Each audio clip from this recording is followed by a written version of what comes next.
Vậy có lẽ đây tôi kia là hiền để vào thật là turin mình chuộc lại á tôi kia tôi thể thì là làm tum đo này thể tốt cần xuống á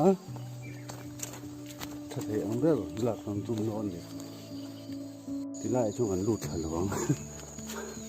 áp bịch mã mà này cái đuôi chuồn không thể cầm rung nó còn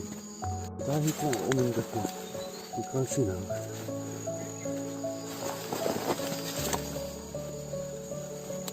túi đẹp đẹp hơn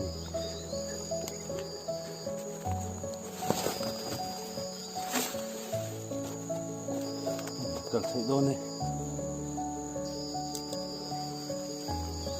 theo rùm mình thì chúng ta có một mình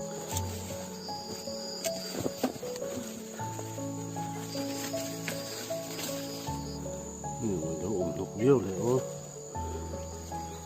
em đầu cúc mấy tiền khẩn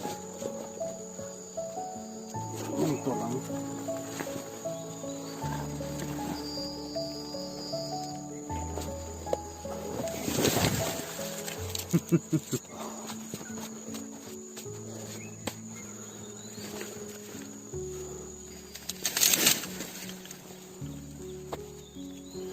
thom đi mà hai rồi về